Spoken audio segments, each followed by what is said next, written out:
الله الرحمن الرحیم باب الکیل علی البای والمعطی. دا باب دی چې کیل پیمانه کول دا په بای او ورکوونکي باندې. ته څه خرڅې دکاندار یې څه شی خرڅې نو مشتري ته تلل دا ستا کار دی. بایع باندې ته به ورته تلې پیمانه کول ستا کار دی. نو دا بایع چې دی یعنې دا ورکوونکی چې دی معطي دی به ورته تلي او ناپکې به ورته وزنکې به ورته را د کار دی. که چېرته دی په خپله باندې نشي او دی په یو مزدور باندې مشتري ته یو څیز تلي یا یې پیمانه کوي نو د هغې مزدوري چې دی نو دا په بایع باندې را دا ستا ذمواري ده. البته مسله د سمن ده. که تا د مشتري بیا سمن درکوي قیمت درکوي نو سمن شمارل یا د هغې وزن کول یا ناپ کول دا بیا په مشتري باندې دي ځکه اوس موتی هغه دی هغه تاله سمن درکوي.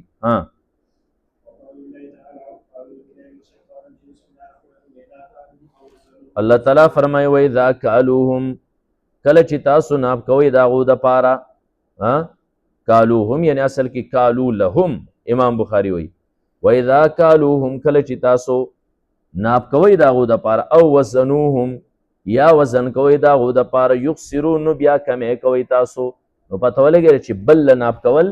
او وزن کول دا د معطي او د بایع په ذمه باندې دي. یعنې کالو لهم او وزنو لهم. نو لهم په لام سره هم صحیح ده بغیر د لام نه هم صحیح ده لکه که قوله تعالی الله تعالی دا قول چې یسمعونکم او یسمعون لکم دواړه یو شی دی. او نبی علیه الصلاة والسلام وفرمیل اکتالو تاسو ناپ کوئ حتی تستوفو تر دې پورې چې تاسو پوره وصول کړئ. او نبی علیه الصلاة والسلام فرمیل له د عثمان رضی الله عنه ته اذا بعت فکل کله چې یو څیز خرڅې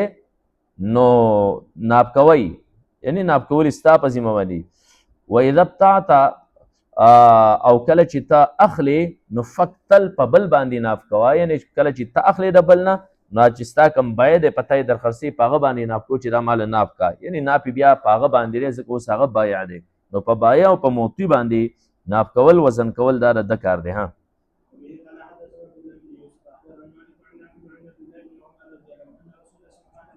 ان عمر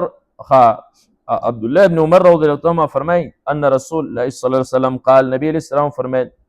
من ابتاع طعاما چا خوراک واغس فلا یبيعه د دې اوس مخکې خرڅینه حتی یستوفیه تر دې پورې چې دی دا اصول کی یو ځای کې تا طعام واغسته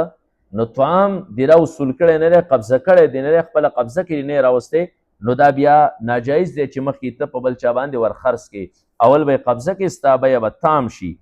نو بیه قبل القبض دا ناجایز ده. په دې کې د تمام علماو اختلاف دی چې دا ناجایز ده. یو مبیعه دې قبضه کړې نه ده نو مخکې به په بل چا باندې دا خرڅینه. علامه نووي رحم الله او دغه شانتې علامه ابن رشد مالکي رحم الله په دې باندې اجماع را نقل کړي د علماو چې مبیعه دې واغسته بیه دې وکړه اوس دغه مبیعه دې لا قبضه کړې نه ده او ته یې د مخې سره په هوا باندې بدلې نو بس دا ناجایز ده. البته په دې کې اقوال مختلف دي چې یاره دا بیع قبل القبض د دې دا چې ناجایز ده دا صرف په طعام کې را او که په تمام اشیاو کې را. یو سړی دې ځینې هلته کې لاهور کې سیمټ واغستل قبضه کړي لا نه دي او دلته یې په بل چا باندې دلته بیا خرڅ کړل چې په بل چا دې خرڅ کړل نو دا خو داسې شوه لکه تا چې پیسې په پیسو سره خرڅې کړې 1 لک روپۍ دې هلته کې په هغو له ورکړې وې ما بیا خو لا تا قبضې ته نه راغلی اوس ته دې بل نه 1.5 لک روپۍ الې 1.5 نو دا خو تا را خپل 1 لک روپو په بدله کې 1.5 لک وسې ما بیا خو لا راغلی نه ده تا قبضه کړې نه ده بل ترې حواله کړې نه ده نو په دې وجه باندې دا خو سود شو دا خو ربا شو دا خو په 1 لک باندې تا 1.5 لک واغستې صبر وکړه ما بیا قبضه کړه ستا قبضې ته راشي د هغې نه پسې بیا په بل باندې خرڅه کړې 1.5 لک دې واله نو دا تا 1.5 لک د مبیع واغست. نو په دې کې اوس اختلاف صرف په دې کې دی چې دا بیع قبل القبض چې دا صرف په طعام په خوراک په اشیاو کې را او که په نه په تمام اشیاو کې را. نو امام شافعي رحمه الله مذهب دار چې لا یصح البیع قبل القبض سواء کان طعاما او عقارا. قبل القبض بیع چې دی نو دا جایز نه ده صحیح نه ده خوا قرار خوراک څیزونه یا ځمکې هر نمونه شی چې په تمام اشیاو کې دا صحیح نه ده. او دلیل چې کوم دی د نبي علیه الصلاة والسلام تقه روایت وایي چې یو سړی یو څیز واخلي نو تر څو پورې قبضه کړی نه دا بل چاله نه ورکوي. نو په دې کې خو چونکې ذکر د طعام راغلی دی خو د پرې طعام باندې مخکې ورپسې را روان دي چې د دې نه مراد هغه ټول څیزونه یې ترې اخیستي دي، نور څیزونه یې په دې باندې ورقیاس کړي دي. دویم نمبر مذهب په دې کې د امام بني رحمت الله علیه او د امام ابو یوسف رحمه الله علیه هغه چې بیع قبل القبض دا مخکې خرڅول جایز نه دي، خو دومره خبره ده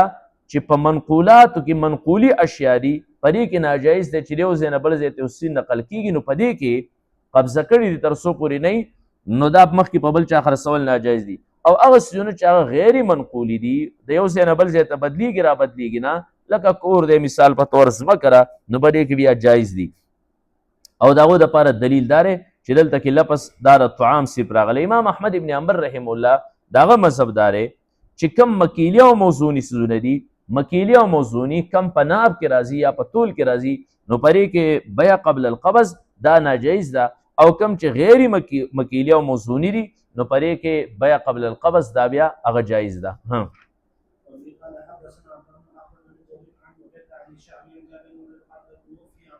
حضرت جابر رضی اللہ عنہ فرمایي توفی عبدالله ابن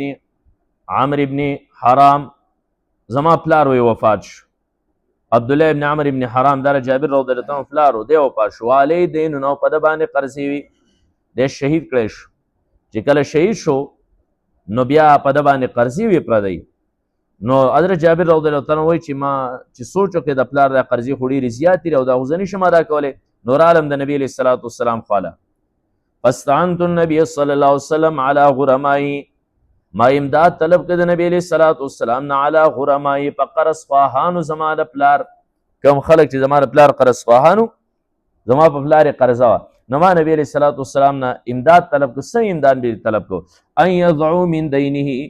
چې د هغه د قرضې نه دا خلک معاف کړي، چې ترې خلکو ته ووایه چې زما پلار دا قرضې خو ډېرې زه نشم ادا کولی، نو څه دې معاف کړي او څه چې زما وس هغه به ورکړم.